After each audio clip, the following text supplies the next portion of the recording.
Hi, everybody. It's Joan Silva, joansilva.com.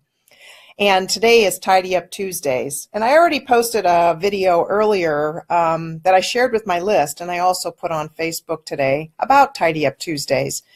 That was last week's Tuesday. So today is about, 50 ways to leave your lover, which is, in tidy up terms, your stuff. My husband and I were jokingly talking about letting go of stuff, and people have been asking me, well, how do you let go of it? And how do you even handle it or do anything with it? And I had to laugh because he started to sing 50 Ways to Leave Your Lover. He started to sing, and I have the lyrics on my phone here. Let me just turn my head and share with you. Just slip out the back, Jack. Make a new plan, Stan. Don't need to be coy, Roy. Just listen to me.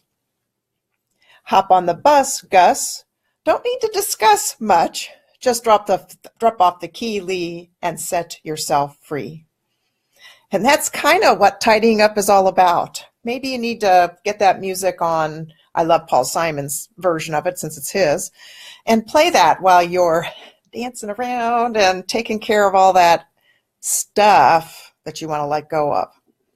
So, asking me, Tidy Up Joan, and I like to call myself the Tidy Up Queen, asking me how to let go of stuff is a tough one because, by the way, it's personal. I could look at something. Now, my husband and I are so diametrically different about things. He loves to hang on to stuff. I am the kind that sometimes will toss stuff even when it's needed, and then later on go, wow, why did I get rid of that? He loves to tell a story and tattle on my daughter and I, where we said we were purging the garage. This was a lot of years ago when we still lived in San Ramon, and our garage was just filled. And I kept warning him, which is what I do. I'm like, okay, in 3 weeks we're going to do this, in 2 weeks we're going to do this, and 1 week I'm tossing that. So I give plenty of warning. I learned that because I don't want to do something that's disrespectful to someone I live with, yet, here's the yet part, I don't want to live with it either, because otherwise that's tolerating and allowing something in my life that isn't okay as well.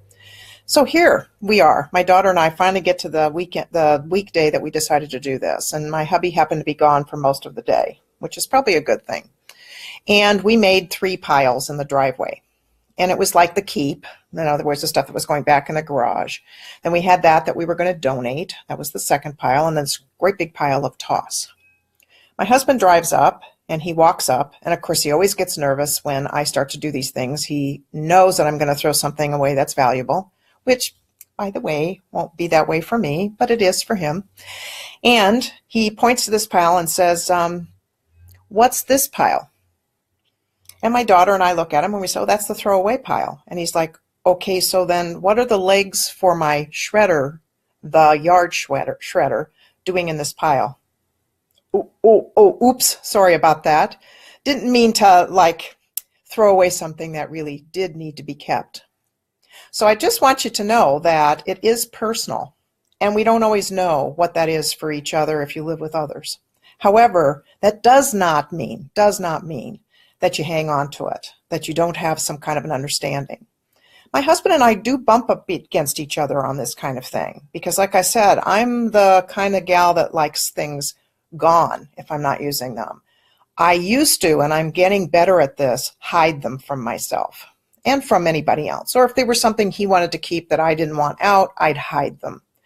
And that might be jammed in the garage because us Californians love to put everything in our garage. We don't have basements. Most of us don't have attics. And our cars sit in the driveway, which is lovely. So, by the way, my car doesn't. So, it might be hid behind a curtain because I like to hang curtains on shelving in the garage or put it in a cabinet. It might be like my hutch where I'm sitting in my dining room right now. By the way, do you see this lovely painting behind me? Let me see if I can go the right direction. That was painted by my friend Connie Davis. She's a wonderful artist. And those are lavender fields. But at any rate, my hutch, which is over next to me, down below, the upper part's glass, the lower portion is closed cabinets, I can hide stuff. Closets, I can hide stuff. Boxes in closets, I can hide stuff. In the garage, I can put it in a really cute little basket. I can hide stuff. So by the way, whether you hide it, or it's blatantly sitting there, which for many it's piled somewhere. On their dining room table, they can't eat there anymore. Many of us have to work on our dining room table because our desks and our offices are so bad. So it is personal. And when it comes to tidying up, it really is that which you are ready to let go of. And by the way, you won't know that unless you touch it. You really do need to touch it. You really do let it need to tell you. And then do like the 50 ways to leave your lover. 50 ways to leave your stuff is to make a plan, Stan.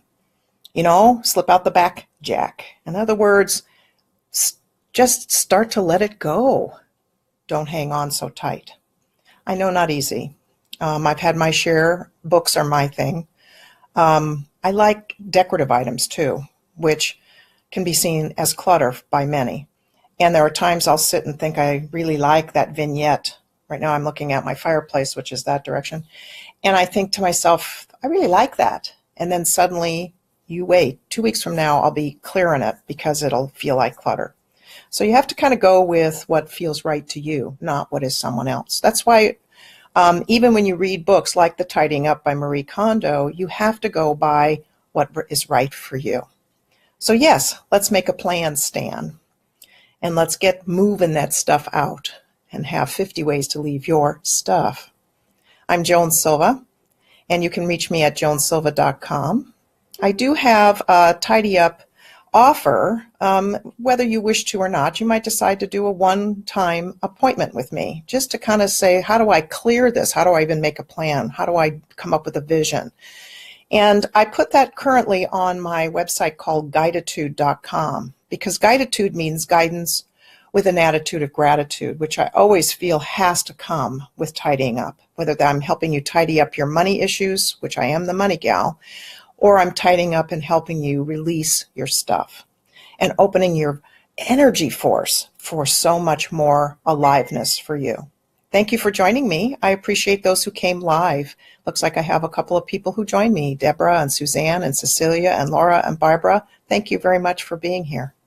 See you next Tuesday at Tuesday's Tidy Up Day.